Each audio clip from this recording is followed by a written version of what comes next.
Good afternoon, Bishop Ryan Lyons. We are here at school working at a great pace to get everything ready for you all to be back to school here in a couple days.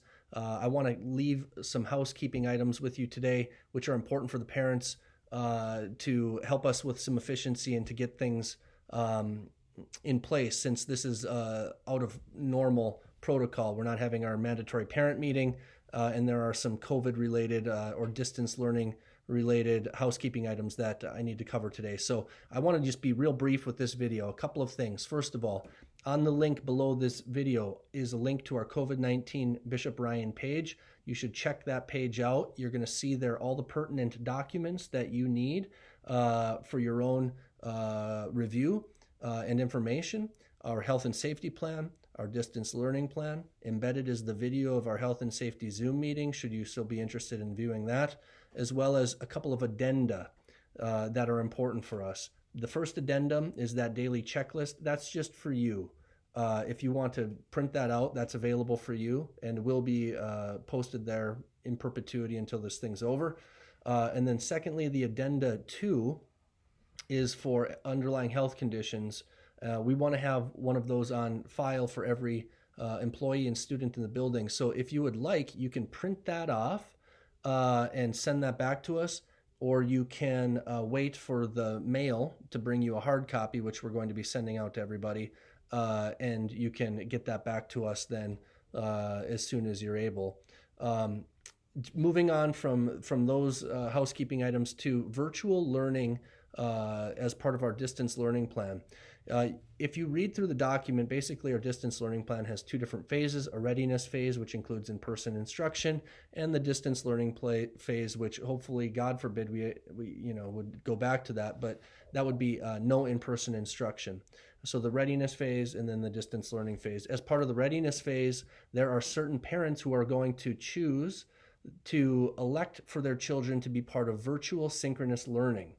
Virtual synchronous learning is a choice that you have for your children, which means that they will be between the hours of 8 and 3:10 online and receiving instruction according to their normal school schedule alongside in real time their classmates with obvious differences that would be taking place. But the point is, between the hours of 8 and 3:10, they would be expected to be they are expected to be online and ready to receive instruction and to interact with the teachers to whatever capacity those teachers need them to as part of being present for class. So in order to do that, though, we need parents to let us know if their children are going to be electing to do virtual synchronous learning.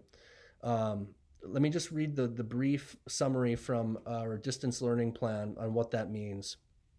Parents not comfortable for whatever reason with having their students attend in-person instruction this fall have the option to elect to enroll their child in virtual synchronous learning at the beginning of this year.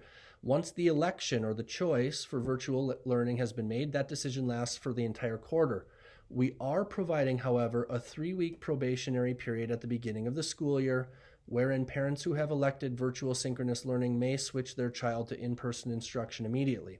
Students participating in virtual synchronous learning are required to be present and or available for instruction during the normal hours of the school day using the Microsoft Teams platform. They will follow their normal school schedule, view the pertinent instruction, and be required to follow the same schedule for assignments. As usual, teachers have ample discretionary power in their classroom to make educational decisions they deem prudent for the learner. So if you're electing to have your child do virtual synchronous learning instead of coming back for in-person instruction, that's what you're in for.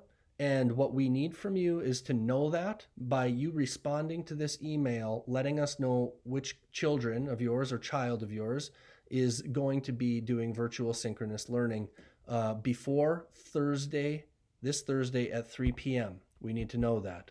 So please send us an email, response to this email, letting us know that your child is electing to do virtual synchronous learning. Then that will get the ball rolling with regard to assigning devices and the rest of that, and getting our database filled with or populated with the right people in the right places on our end. So There's much more to the distance learning plan that's worth you guys reading. So I'd ask that you click on that and read it for yourself. It's a short read. You don't really need to read through the distance learning plan unless you want to, in order to grasp what is going to be going on this fall when we re-enter, and how student absences are going to work, and quarantine, and those things. And again, if you have any questions, please call me. Or send me an email with your question, and I would be happy to answer that for you. One final thing, as you know, the parent meeting, the mandatory parent meeting, is not happening in person. That's going to be happening via a Zoom meeting, which means that we won't be there to hand out our student handbooks to you for you to then sign the affirmation sheet that you read and understand and agree to abide by all of the things in the handbook. So we're sending those out in the mail in hard copies, along with the addenda and any other pertinent documents that we're going to need signed by parents prior to day one of the school year starting, so August 27th. So watch for those. If any of the addenda 2 in particular, if you don't want to send that back on your own, you can wait for us to get that to you and then turn that in at your convenience before the school year. However, anybody electing for virtual learning for their children, we really ask, we need you to let us know before Thursday at 3 p.m. for that. So hopefully that's all I have for you today. Hopefully this has been informational for you, and just know that you can follow that link for more information on any of these documents. Thank you.